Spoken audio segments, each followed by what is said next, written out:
कल्लू चाय वाला। कल्लू चाय वाला जो सबके लिए चाय बनाया करता था। अदरक, मुलेठी और लौंग वाली चाय। कोई तुलसी मिलाने की बात करता तो कोई कहता कि अदरक को पीस कर मिला देना। आजकल सभी कल्लू की चाय के दीवाने हैं। दूर दूर से आया करते लोग अपने घरों को छोड़कर उसके हाथ की चाय पीने।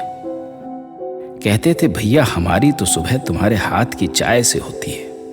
जबकि कल्लू कहता कि साहब हम कोई अलग जड़ी बूटी नहीं मिलाते चाय में, हम तो मोहब्बत मिलाते हैं चाय में। यही कारण है कि लोग खींचे चले आते हैं। एक दिन सुबह कल्लू जब दुकान पर आया, वो कांप रहा था। बाहर मूसलाधार बारिश है। ये बारिश किसी को सुहाती है, किसी के लिए किसी काल से कम नहीं लगती। कितने लोगों की रोजी रोटी पर बनाती है। कल्लू के पास जो भी आता वो अपनी सुनाता। कल्लू सबकी सुनता, उसके हाथ चाय और मट्ठी देने में लग जाते।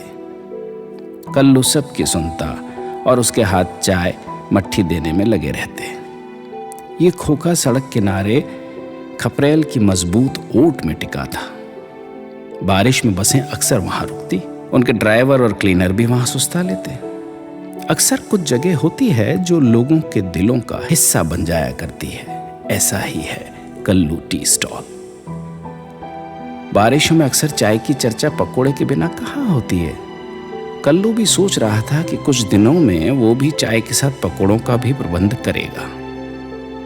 लेकिन साहब, जब किस्मत में कुछ और लिखा हो, उसमें क्या आप और क्या हम, क्या ऊपर वाला, सब बराबर है। ऐसा ही हुआ। एक दिन मूसलाधार बारिश में खपरेल की मजबूत दीवार चाय बनाते हुए ढह गई। कोई नहीं था कल्लू के पास। पतीले में घुला बेसन, खौलती हुई पतीले में उबलता पानी, पास रखा देगची में दूध, अदरक, तुलसी के पत्ते सब बिखर गए। कल्लू बीती रात से हल्का बीमार भी था। बारिश भी ज्यादा हो रही थी, थमने का नाम ना लेती थी। कल्लू को तो मानो रामधुन की तरह कामधुन लगी हो। वो काम से कभी नागा ना करता। इसी वजह से बिमला से कई बार बिगड़ भी जाता। वो और उसकी साइकिल निकल पड़ते थे। दोपहर को लोगों को पता चला कल्लू चाय का खोखा ढह गया। कल्लू उसमें दब गया। सांसें उखड़ गई। बिखर गया उसके परिवार का सपना। रोडवेज बस का ड्राइवर उसके गांव में खबर कर आया। आखिर उसके सुख दुख का साथी था कल्लू। बिमला बेसुध पगलाई सी चिल्लाने लगी। कितनी बार मना किया था कल, मेरी बात नहीं सुनी। मानते ही कहाँ थे। कहते थे काम बहुत जरूरी है पागल, लोग मेरा इंतजार करते हैं। कहते हैं कि कल्लू तेरे हाथ की चाय से सुबह होती है। दहाड़ मारकर बिमला भी कल्लू के साथ हमेशा के लिए निकल गई। कई दिन कल्लू के गांव के लोग सदमे से उबर ना सके। उसके खोखे के साथ ही मायूसी से लौट जाते।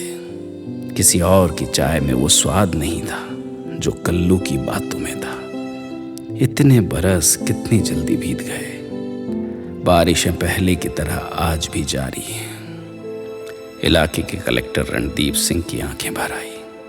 उसके पिता कल्लू का वो खोखा हुआ करता था एक जमाने में। कलेक्टर का ड्राइवर समझ ना पाया कि साहब क्यों रुके इस खोखे पर। कुछ बातें बताने के लिए नहीं होती।